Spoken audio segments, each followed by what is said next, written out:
해석을 기반으로 이제 설계를 하자는 것이었습니다. 따라서 방수 오토와 이제 전자장비의 방수를 위해서 카울을 이용해 가지고 이제 방수 그리고 오토의 냉각을 둘 다 충족시키기 위해서는 카울에 관련된 유동 해석이 필요했고, 또 업라이트 같은 경우 가장 가벼운 무게로 가공을 하기 위해서 내부의 응력에 대한 해석이 필요했습니다. 그래서 플로우 시뮬레이션을 통해서 방수의 냉각을 모두 만족시키면서 카울 뒤쪽에 생기는 난류와 항력을 최소화할 수 있는 구조를 저희가 알 수 있었습니다. 보시는 것처럼 뒤쪽에 곡면으로 카울을 최대한 만들게 되면은 난류가 줄어들게 되면서 드래그 포스가 줄어들게 돼서 저희가 카울을 제작할 때 이제 곡면을 최대한 적용하려고 커버를 저런 식으로 제작했습니다. 그리고 솔리드웍스를 통해서 저희가 안전계수를 설정하고 그 내에서 가장 가볍게 설계할 수 있도록 저희가 내부 변형량과 최대 응력 지점을 찾아서 설계를 하게 되었습니다. 그 이외에 저희 차량의 가장 큰 단점은 이제 외부의 빗물을 1차적으로는 카울이 막아주게 되고 2차적으로는 내부의 아크릴 박스를 이용해서 배선들의 침수를 최대한 방지하는 방향으로 설계를 했다는 점입니다. 그래서 이제 아까 그런 식으로 해석을 기반으로 한 차량을 이제 이용해서 어떻게 수익을 발생시킬 것인가에 대해서 생각을 해봤는데, 먼저 이제 자동차의 현재 시장이 어떠한가에 대해서 판단을 해야 된다 생각을 해서 주요 고객층이 그럼 과연 어떤 사람들인가에 대해서 생각을 해봤습니다. 그래서 저희가 생각하기로는 자동차를 구매하거나 또는 대여하길 원하는 고객층은 먼저 자동차를 좋아하고, 자동차를 좋아하면서도 주행 성능에 관심이 많아야 할 것이고, 또 모터스포츠에 대해서도 아는 것이 많은 사람들이면 그것을 즐길 만한 경제력을 갖춘 주로 중년 남성층들일 것이다 라고 판단했습니다. 그런데 이제 이런 특정 소비자층을 위해서 저희가 사업을 벌이기에는 너무나도 시장이 좁고 또 성장 가능성이 불투명하다고 생각했습니다. 그래서 가장 관건은 특수 소비자층 외에 일반적인 고객층을 어떻게 저희가 자동차를 이용해서 확보할 수 없을까라는 고민이었습니다. 그래서 저희가 생각해낸 것은 유튜브라는 매체를 이용해보자라는 것이었습니다. 저희가 이렇게 유튜브라는 매체를 선택하게 된 이유는 첫 번째로 유튜브는 연령이나 관심사 또는 직업이 굉장히 다양한 사람들이 모여있는 사이트입니다. 따라서 전 세계에서 매우 다양한 가지각색의 영상들이 올라오고 있고, 그 자신이 관심 있는 분야가 아니라고 하더라도 영상 자체에 충분히 흥미로운 주제를 포함하고 있으면 클릭 한 번만으로도 이제 그 영상을 접할 수 있게 되는 그런 구조입니다. 따라서 저희 자동차를 이용해서 일반인들이, 자동차에 관심 없는 일반인들도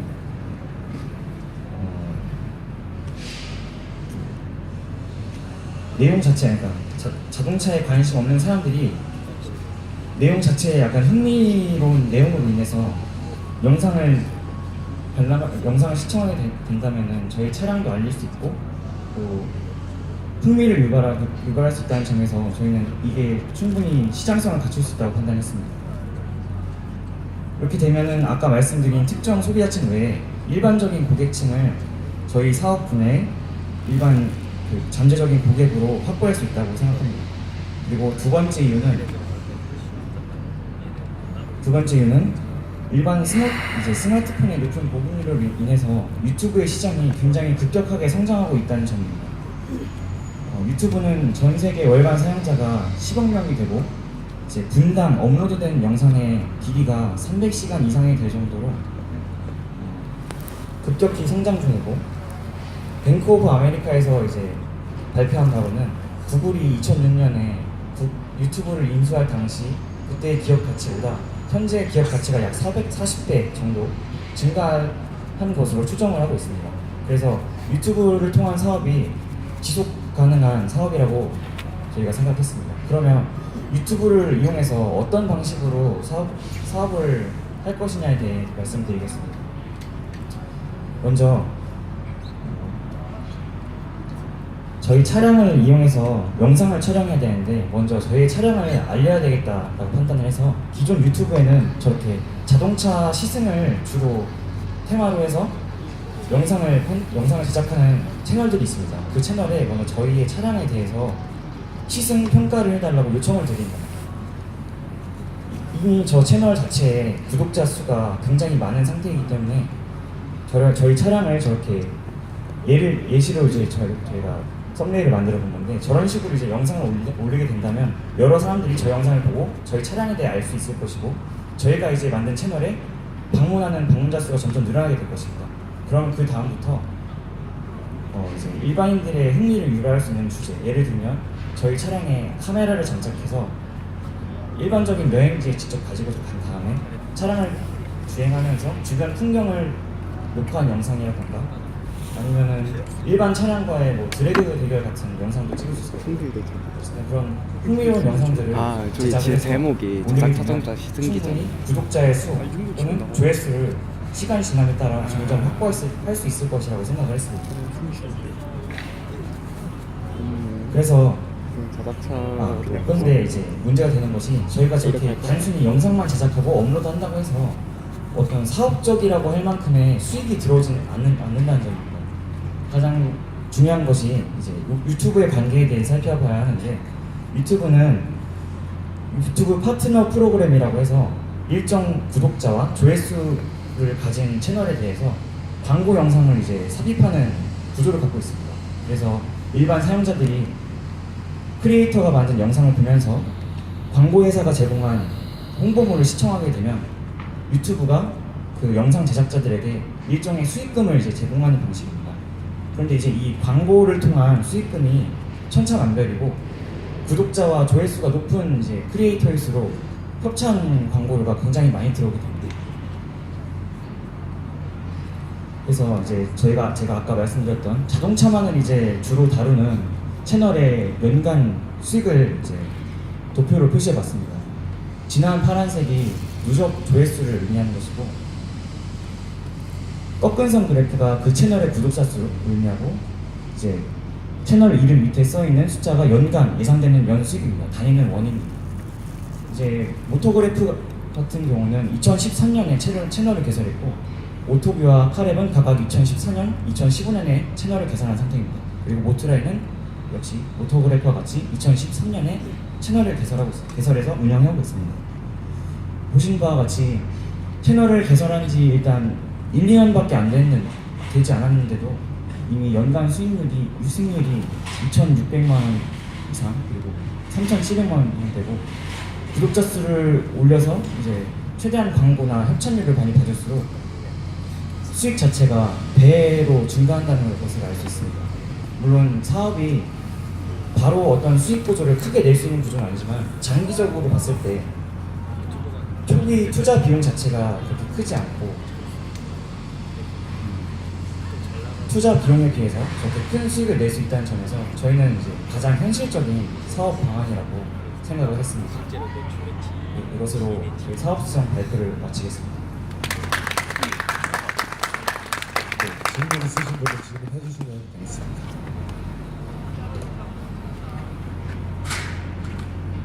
네, 건설부분의 정진범입니다.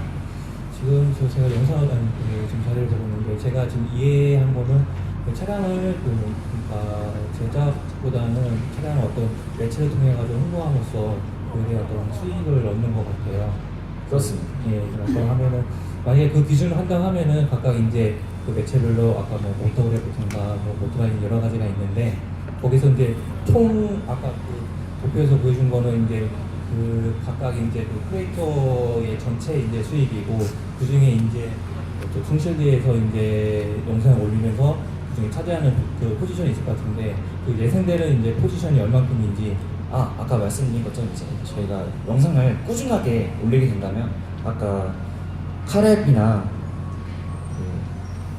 하랩이나 오토교 같은 경우 차량을 운영하고 1, 2년 정도가 2, 3년 정도가 되게 되면 한 2천만 원에서 3천만 원 연수익이 날 것으로 예상하고 5년 정도, 6년 정도 이렇게 장기적으로 바라봤을 때 광고 협찬료나 이런 걸 잘 따오게 된다면 충분히 8천만 원, 9천만 원 따온 것처럼 9천만 원 정도의 수익까지도 예상 수익이라고 할 수 있겠습니다. 그러면 그 자료에 있는 그 그래프가 그 현재 그 프로젝트의 수익이 아니고 그 손실비에서 예상되는 그 수익을 표현한 건가요? 저희가 이제 직접 이제 채널을 운영한 것은 아니다 보니까 이제 다른 채널을 예시로 들어드린 거죠.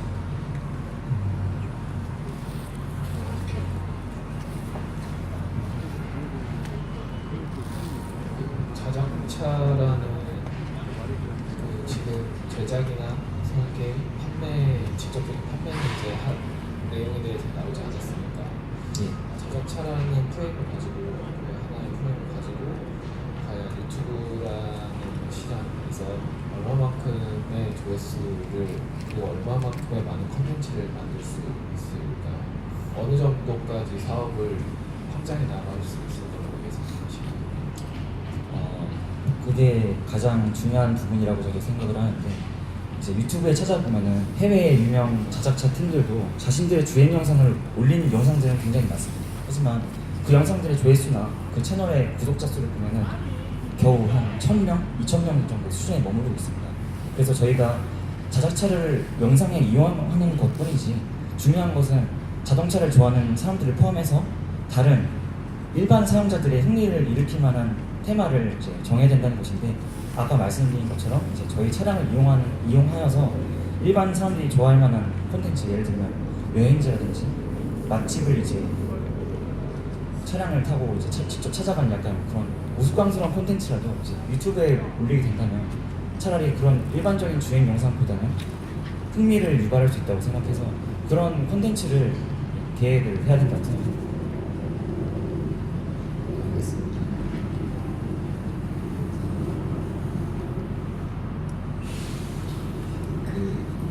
지금 이 서비스 영역에서의 매출을 발생시키는 미디어를 통한 리워드 광고 수익을 창출시키는 전략이 전 상당히 접근이 좋다고 생각합니다. 물론 흥미로운 매체를 만들어내서 구독자를 늘려야 되는 문제 그런 지점은 분명히 가지고 있고 지금 현재 동열 매출 만들어질 구조를 짜신 거잖아요. 비즈니스 모델이. 첫 번째는 자작차에 대한 판매 매출이라는 게 있을 것이고 그 콘텐츠를 통한 리워드 수익이 발생할 수 있을 것이고 그러면 지금 말씀하신 것처럼 많은 구독자가 영상을 봤을 때 그 차로 이어진 차를 구매한다든지 실제 시승을 한다든지 이렇게 연착륙해서 그 차로 타볼 수 있다든지 산다든지 이쪽에 대한 통계 지수 그리고 어느 정도가 그렇게 이어질 건지 차에 대한 판매 실적들과 매출이죠. 거기에 대한 건 어느 정도 생각하고 계시는지?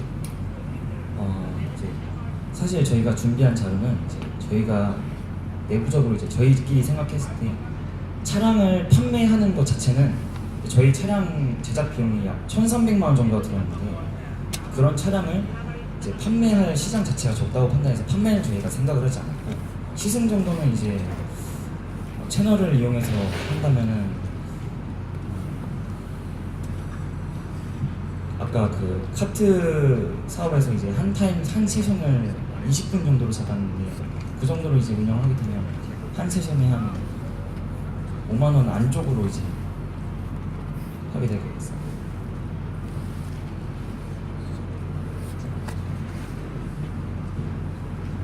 네, 추가 질문 있으신가요? 네, 아까 또 여쭤보려고 했는데 일단은 그 차량 그 미디어를 통해 가지고 차량의 홍보를 하시는 건데 일단 차량 컨셉이 기존에 이제 제작하고 계시는 그 스턴트 포물로 컨셉을 하실 건지 아니면은 뭐 다른 곳이 컨셉이 있으신지 그것도 좀 궁금하거든요. 차량 자체 컨셉 말씀이십니까? 예, 그래서 그냥 단순하게 지금 제가 이해한 거는 스턴트 포물로 제작해가지고 그거 가지고 이제 홍보를 하시는 것 같은데 아니면은 그 다른 그 스턴트 포물 말고 이제 순수하게 어떤 규정이라던가 그런 걸 좀 벗어난 차량도 제작을 해가지고 뭐 그거에 대한 또 홍보를 또 혹시 또 계획을 하고 계시는 건지 그것도 좀 궁금합니다. 이제 저희 차량이 이제 포뮬러 차량이다 보니까 아까 말씀드린 여행지 같은 곳을 이제 차량이 직접 주행을 하려면 포뮬러카 같은 경우 지상고가 낮기 때문에 이제 제한된 경우가 있어서 또 아까 많이 있을 것 2등이라길래. 같습니다. 그런 경우를 고려한다면 바형 오토크로스 형태를 2등이라고? 사용을 이제 이런 줄 알았어. 제작해서 직접 그런 곳에 가본다거나 할 수 있을 것 같습니다. 그 캡스톤 저희 은상 받았잖아요. 2등이라 질문 더 팅카이 있으실까요? 2등이라길래요? 모토크로스 벌써 없으시면 나왔다고? 이상으로 저희 평일 자율주행 모터쇼 대학생 융합기술 경기대 발표 부분을 마치겠습니다.